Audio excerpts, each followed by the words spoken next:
നമസ്കാരം. സിനിമയെ കഴിഞ്ഞ 48 വർഷമായി ഒരു ധ്യാനമായി താപമായി കൊണ്ടു നടക്കുകയാണ് മമ്മൂട്ടി. ഇന്നും ഒരു പുതുമുഖ നടന്റെ ആവേശത്തോടെയാണ് ഓരോ കഥാപാത്രത്തിലേക്കും അദ്ദേഹം പ്രവേശിക്കുന്നത്. 48 വർഷങ്ങൾക്ക് മുമ്പ് ദേവലോകം എന്ന ചിത്രത്തിൽ അഭിനയിക്കാൻ എത്തിയ മമ്മൂട്ടിയിൽ നിന്ന് ഇന്നത്തെ മമ്മൂട്ടിയിലേക്കുള്ള ദൂരം വളരെ വലുതാണ്. ഒരു മനുഷ്യൻ 4 പതിറ്റാണ്ടുകൾക്ക് കൊണ്ട് നേടാൻ കഴിയുന്നതിന്റെ പരമാവധി നേട്ടങ്ങൾ സ്വന്തമാക്കി അദ്ദേഹം. ഇന്ത്യയിൽ മികച്ച നടന്മാർ ആരൊക്കെയെന്ന് ചോദിച്ചാൽ ആദ്യ 5-ൽ ഉൾപ്പെടാൻ യോഗ്യതയുള്ളയാൾ. എന്നാൽ മമ്മൂട്ടി സ്വയം വിലയിരുത്തുന്നത് താനൊരു ബോൺ ആക്ടർ അല്ല എന്നാണ്. അതായത് കഠിനാധ്വാനത്തിലൂടെ സ്വയത്തമാക്കിയ അഭിനയ തികവാണ് കഴിഞ്ഞ ഈ തിളങ്ങി നിൽക്കുന്നത്.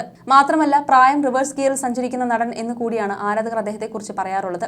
ആരോഗ്യത്തിലും ഫിറ്റ്നസിലും വളരെയേറെ ശ്രദ്ധ പുലർത്തുന്ന നടനാണ് മമ്മൂട്ടി.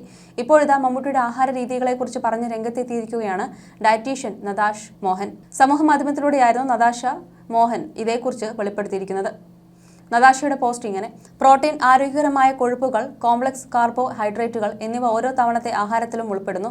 ശരീരത്തിലെ ജലാംശം നിലനിർത്തുന്നതിൽ മമ്മൂട്ടി എപ്പോഴും ശ്രദ്ധിക്കാറുണ്ട്. ദിവസം മുഴുവൻ അദ്ദേഹം ധാരാളം വെള്ളം കുടിക്കാറുണ്ട്. ഒപ്പം ഭക്ഷണത്തിൽ പഴങ്ങളും പച്ചക്കറികളും ഉൾപ്പെടുത്തുകയും ചെയ്യുന്നു. പരമാവധി പോഷകങ്ങൾക്കും ആന്റി ഓക്സിഡന്റുകൾക്കും വേണ്ടി നിറമുള്ള പഴങ്ങൾ പച്ചക്കറികളും ഭക്ഷണത്തിൽ ഉൾപ്പെടുത്തുന്നുണ്ട്. മിതത്വം പ്രധാനമാണ്. ഇത് രുചിയിൽ വിട്ടുവീഴ്ച ചെയ്യാതെ ആരോഗ്യകരമായ ശരീരഭാരം നിലനിർത്താൻ സഹായിക്കുന്നു. മികച്ച ഊർജ്ജനിലയ്ക്കും മൊത്തത്തിലുള്ള ആരോഗ്യത്തിനും പൂർണ്ണവും സംസ്കരിച്ചിട്ടുമില്ലാത്തതുമായ ഭക്ഷണങ്ങളിൽ ശ്രദ്ധ കേന്ദ്രീകരിക്കുക. പഞ്ചസാരയും ജങ്ക് ഫുഡും കഴിക്കുന്നത് കുറയ്ക്കുക. ഊർജ്ജ നില സ്ഥിരമായി നിലനിർത്താനും ഭക്ഷണത്തോടുള്ള ആസക്തി ഒഴിവാക്കാനും കൃത്യമായ സമയത്ത് ഭക്ഷണം കഴിക്കുക. ഇടയ്ക്ക് വിശക്കുന്ന പക്ഷം ചെറിയ ലഘുഭക്ഷണങ്ങൾ ഉൾപ്പെടുത്താം. ആസ്വദിച്ച് കഴിക്കുന്നത് ശീലമാക്കുക. വിശപ്പിന്റെ സൂചനകൾ ശ്രദ്ധിച്ച് ഓരോ ഭക്ഷണവും ആസ്വദിച്ച് കഴിക്കുക. ഇത് ദഹനം മെച്ചപ്പെടുത്തും. കൃത്യമായ വ്യായാമം പിന്തുടരുന്ന വ്യക്തിയാണ് മമ്മൂട്ടി. അദ്ദേഹത്തെ പോലെ ആക്റ്റീവ് ആയിരിക്കുന്നതിന് വ്യായാമവും പോഷണവും കൈകോർക്കുന്ന ആശയം പിന്തുടരുക എന്നിവയാണ് മമ്മൂട്ടിയുടെ ചില ആരോഗ്യ രഹസ്യങ്ങൾ. അതേസമയം കുറച്ച് ദിവസങ്ങൾക്ക് മുമ്പായിരുന്നു മമ്മൂട്ടിയുടെ ആരോഗ്യനില സംബന്ധിച്ച വിവരങ്ങൾ പുറത്തെത്തുന്നത്. മമ്മൂട്ടിക്ക് കുടലിൽ അർബുദം സ്ഥിരീകരിച്ചെന്ന തരത്തിലാണ് വാർത്തകൾ പ്രചരിച്ചിരുന്നത്. 73-കാരനായ നടൻ ക്യാൻസർ ചികിത്സയ്ക്ക് വേണ്ടി ഷൂട്ടിങ്ങിൽ നിന്നും മാറി നിൽക്കുകയാണെന്നും താരത്തെ ആശുപത്രിയിൽ പ്രവേശിച്ചെന്നുമായിരുന്നു പ്രചരിച്ചിരുന്നത്. സിനിമാ മേഖലയിൽ പലരും മമ്മൂട്ടിക്ക് അസുഖമുണ്ടെന്ന് സ്ഥിരീകരിച്ചു. ബിഗ് ബോസ് താരം അഖിൽ മാരാർ, തമ്പി ആന്റണി, സംവിധായകൻ ജോസ് തോമസ് തുടങ്ങിയവരാണ് മമ്മൂട്ടിക്ക് ആരോഗ്യ പ്രശ്നങ്ങളുണ്ടെന്ന് വ്യക്തമാക്കുന്നത്. അതേസമയം മമ്മൂട്ടിയുടെ ആരോഗ്യത്തിന് വേണ്ടി ശബരിമലയിൽ മോഹൻലാൽ നേരിട്ട് വഴിപാട് നടത്തിയതോടെ മമ്മൂട്ടിക്ക് ആരോഗ്യ പ്രശ്നങ്ങളുണ്ടെന്ന് ഏറെക്കുറെ പ്രേക്ഷകർ സ്ഥിരീകരിക്കുകയും ചെയ്യുകയായിരുന്നു. മുഹമ്മദ് കുട്ടി വിശാഖം നക്ഷത്രത്തിലാണ് നടൻ ഉഷപൂജ നടത്തിയത്. ഭാര്യ സുജിത്തയുടെ പേരിലും നടൻ വഴിപാട് അർപ്പിച്ചിരുന്നു. എന്നാൽ അദ്ദേഹത്തിന് ഇപ്പോൾ എന്താണ് അവസ്ഥ, ചികിത്സയിൽ തുടരുകയാണോ എന്ന കാര്യത്തിലൊന്നും വ്യക്തതയില്ല. എന്നാൽ എമ്പുരാൻ എന്ന സിനിമയുടെ പ്രൊമോഷന്റെ ഭാഗമായി ചെന്നൈയിൽ നടന്ന പ്രസ് മീറ്റിൽ സംസാരിക്കവേ അദ്ദേഹം സുഖമായിരിക്കുന്നു. അദ്ദേഹത്തിന് ചെറിയ പ്രശ്നമുണ്ടായിരുന്നു, എല്ലാവർക്കും ഉണ്ടാകും, അത്ര മാത്രമേ ഉള്ളൂ, പേടിക്കാൻ ഒന്നുമില്ല എന്ന് മോഹൻലാൽ പറഞ്ഞിരുന്നു.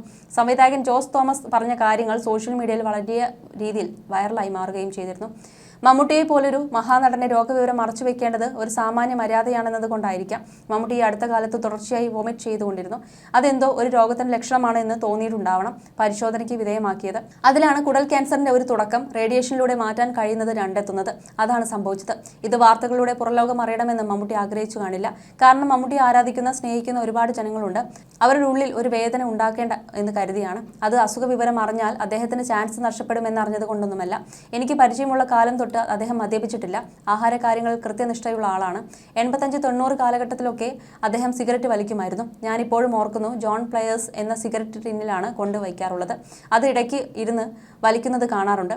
അതിനുശേഷം പിന്നീട് അദ്ദേഹം അതും അവസാനിപ്പിച്ചു. ഇന്ന് വരെ മദ്യപിക്കുകയോ വലിയ ആഘോഷങ്ങളിൽ പങ്കെടുത്ത് തിമിർക്കുകയോ ഒന്നും ചെയ്യുന്നത് ഞാൻ കണ്ടിട്ടില്ല. എപ്പോഴും ആരോഗ്യം, സിനിമ എന്നിവ ശ്രദ്ധാലുവായിരുന്നു. ഈ പ്രായത്തിലും വ്യായാമം ചെയ്യുകയും ആരോഗ്യം സംരക്ഷിക്കുകയും ഒക്കെ ചെയ്യുന്നത് കാണുമ്പോൾ എല്ലാവരും പറയുമായിരുന്നു മമ്മൂട്ടിയെ കണ്ടു പഠിക്കുന്നു.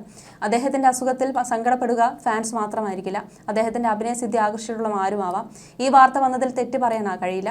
കാരണം മമ്മൂട്ടിയുടെ ലക്ഷക്കണക്കായ ആരാധകർ അവരുടെ പ്രാർത്ഥനകളാൽ മമ്മൂട്ടി സുഖം പ്രാപിച്ചു വരും. മോഹൻലാലിനെ നോക്കും, അദ്ദേഹം ശബരിമലയിൽ വഴിപാട് ചെയ്തു. ഒരിക്കലും പൊതുജനം അറിയണമെന്ന് കരുതി അദ്ദേഹം ചെയ്ത കാര്യമല്ല അത്. എന്നാൽ ആരോ അടുത്ത സുഹൃത്തുക്കളോ മറ്റോ ആ റെസീപ്റ്റ് എടുത്ത് സോഷ്യൽ മീഡിയയിൽ പങ്കുവച്ചു. അത് വൈറലായി. മോഹൻലാലിന്റെ ദർശനത്തിന്റെ വീഡിയോ ഒക്കെ വൈറലായി. മോഹൻലാൽ സ്നേഹപൂർവ്വം എൻ്റെ ഇച്ഛാക്കിക്ക് വേണ്ടി, എൻ്റെ ഭാര്യയ്ക്ക് വേണ്ടി ആണ് ഞാൻ മല കയറിയതെന്ന് പറയുമ്പോൾ അതിനെ അവിശ്വസിക്കേണ്ട കാര്യമില്ല. സാധാരണ ജനങ്ങളുടെ ഉള്ളറിഞ്ഞുകൊണ്ട് പ്രാർത്ഥന ഉണ്ടല്ലോ, അതും മമ്മൂട്ടിക്ക് ഫലിക്കട്ടെ. രോഗമെന്ന് പറയുന്നത് ഒരിക്കലും പാപമല്ലല്ലോ. രോഗമെന്നത് ഒരു വ്യക്തിക്ക് സ്വാഭാവികമാണ് എന്നും അദ്ദേഹം പറഞ്ഞിരുന്നു. അതേസമയം മമ്മൂട്ടിയും മോഹൻലാലും ഏറെ വർഷങ്ങൾക്കിപ്പുറം ഒന്നിച്ച് അഭിനയിക്കുന്ന മഹേഷ് നാരായണ ചിത്രം അണിയറയിൽ ഒരുങ്ങുന്നുണ്ട്. ചിത്രം സാമ്പത്തിക പ്രശ്നങ്ങൾ മൂലവും മമ്മൂട്ടിയുടെ ആരോഗ്യ പ്രശ്നങ്ങൾ മൂലവും നിർത്തിവെച്ചതായി അഭ്യൂഹങ്ങൾ സമൂഹ മാധ്യമങ്ങളിൽ പ്രചരിച്ചുവെങ്കിലും ഇതെല്ലാം നിർമ്മാതാക്കളിൽ ഒരാളായ സലീം റഹ്മാൻ തള്ളിക്കളയുകയാണ് ഉണ്ടായത്. മമ്മൂട്ടിക്കെതിരെയും സിനിമയ്ക്കെതിരെയും പ്രചരിക്കുന്നത് അടിസ്ഥാനരഹിതമായ കാര്യങ്ങളാണ്. മാർച്ച് അവസാനത്തോടെ ചിത്രീകരണം പുനരാരംഭിക്കാനിരിക്കുന്ന വേളയിൽ ഇത്തരം പ്രചരണങ്ങൾ മലയാള സിനിമയെ തകർക്കാൻ വേണ്ടിയാണെന്ന് സലീം റഹ്മാൻ സമൂഹമാധ്യമങ്ങളിൽ കുറിച്ചിരുന്നു. ഫഹദ് ഫാസിലും കുഞ്ചാക്കോ ബോബനും ചിത്രങ്ങളിൽ പ്രധാന വേഷം ചെയ്യുന്നു. കഴിഞ്ഞ വർഷം നവംബർ മാസത്തിലാണ് സിനിമയുടെ പൂജ നടന്നത്. ശ്രീലങ്കയിൽ വെച്ചായിരുന്നു ചടങ്ങ്. മമ്മൂട്ടിയും മോഹൻലാലും ചടങ്ങിനെത്തിയിരുന്നു. Sri Lanka, London, Abu Dhabi, Azerbaijan, Thailand, Visakhapatnam, Hyderabad, Delhi, Kochi എന്നിവിടങ്ങളിലായാണ് ഷൂട്ടിംഗ്. ഈ മൾട്ടി സ്റ്റാർ ചിത്രത്തിനായുള്ള കാത്തിരിപ്പിലാണ് ആരാധകർ. അതേസമയം വിമർശനങ്ങൾ ഒരുപാടുണ്ടായിട്ടുണ്ട് മമ്മൂട്ടിയുടെ അഭിനയ ജീവിതത്തിൽ.